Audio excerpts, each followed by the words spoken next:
What was the greatest trick of the devil? Convincing the world that he doesn't exist. This profound and unsettling thought forces us to reflect deeply. Is there an invisible force at work in everything happening around us?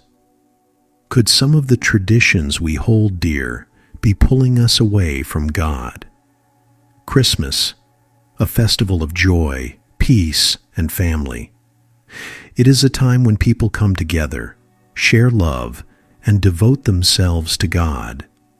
But was it always this way? Are all Christmas traditions truly rooted in faith, or do some aspects lead us astray from genuine belief? Think about it. When you gather with your family around the Christmas tree, it fills your heart with happiness. Children are thrilled to decorate it, and the entire house glows with lights. But have we ever stopped to wonder about the origin of this tradition? The tradition of the Christmas tree has its roots in ancient pagan customs. It is linked to rituals where trees were seen as symbols of divinity and worshipped as such. In ancient times, people revered the forces of nature. The practice of decorating evergreen trees began as a symbol of life. Over time, this tradition became intertwined with Christianity, but its original purpose seems to have been lost along the way. This is not just about the Christmas tree. Other traditions of Christmas also point toward the fact that unknowingly we have adopted practices that might not connect us to God, but rather distance us from Him. This thought is profound, and to truly understand it, we need to open our eyes and hearts. Could it be that Satan has used these traditions to lead us away from God? Think about it. When you are busy celebrating, do you spend as much time in prayer as God desires? Or do we get so caught up in external festivities that we lose our inner peace and devotion to God? This is the time when we must ask ourselves, is Christmas merely a time for joy and celebration, or is it also a test of our spiritual journey? Are we giving God the first place in our lives, or are we becoming part of traditions that may lead us away from the truth? Remember, Satan's ways are cunning, but if we keep our focus firmly on God, no power can separate us from Him. December 25th, celebrated today as the birth of Christ, has roots that delve deeper into ancient traditions. It is not just a religious festival. It symbolizes cultures and beliefs that have been part of human civilization for centuries. In ancient times, this day was a celebration of nature, the sun, and the triumph of light over darkness. In Rome, the festival of Saturnalia was celebrated with great enthusiasm and joy. It was a time when the rigid social classes loosened and distinctions between slaves and masters disappeared. People exchanged gifts, lit candles, and held grand feasts. All of this symbolized the hope that followed the darkness of winter, heralding the light and renewal of life. Similarly, in ancient Egypt, the god Horus was worshipped. Horus was considered a symbol of rebirth and resurrection, believed to revive the power of the sun every year, sustaining the cycle of life. In Persia, Mithra, known as the unconquered sun, Sol Invictus, was venerated. This festival also celebrated the battle between light and darkness, marking a new beginning and the infusion of energy into life each year. The emotions and traditions woven into these ancient practices are reflected even in today's Christmas. The Roman Saturnalia traditions of gift-giving and joyous celebrations, the sun worship of Egypt and Persia, and the essence of rebirth. These all find echoes in the modern Christmas festival. When we celebrate December 25th, it is not just the commemoration of the birth of Jesus Christ.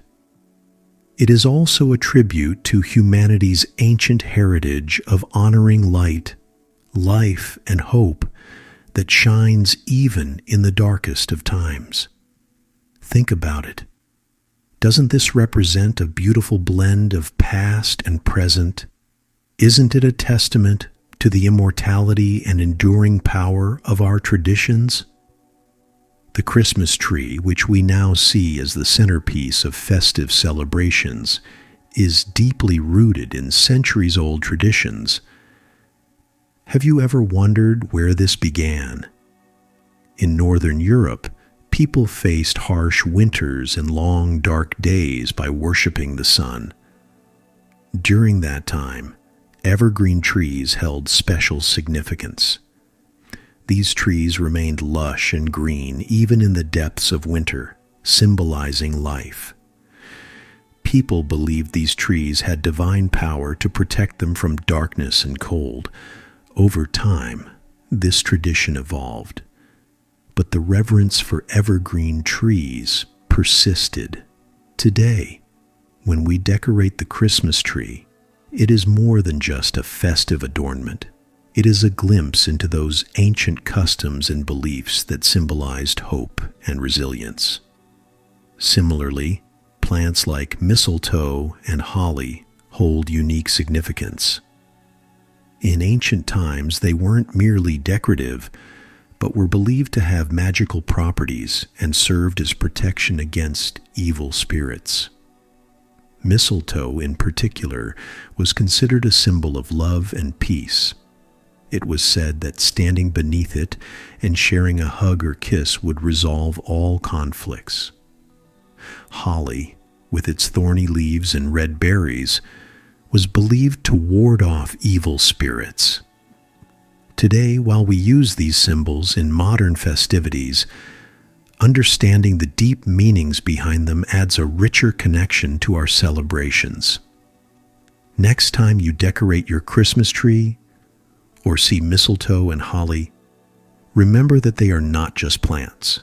They are roots of culture and belief that tie us to our ancestors. Santa Claus, whom we now know as the cheerful figure in red who delights children with gifts, has a rich and fascinating history. He is not merely a fictional character, but a unique blend of traditions and beliefs passed down through centuries. The origins of Santa Claus trace back to a real person, Saint Nicholas. Saint Nicholas, a 4th century bishop, was known for his generosity and acts of kindness toward those in need. He secretly helped the poor, gifted children and worked for the well-being of everyone around him. These stories of his compassion gradually evolved into the image of Santa Claus as we know him today. But if we delve further back in time, we catch a glimpse of Santa's story in the ancient Norse mythology, where we meet Odin, a powerful and enigmatic god. Odin rode through the skies on his 8-legged horse, Sleipnir, a mystical creature that could soar through the heavens. It is said that during the harsh winters, Odin would visit villages, blessing those who performed good deeds.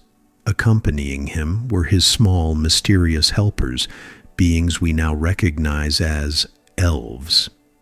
And then there was Krampus, a dark and fearsome figure who punished naughty children.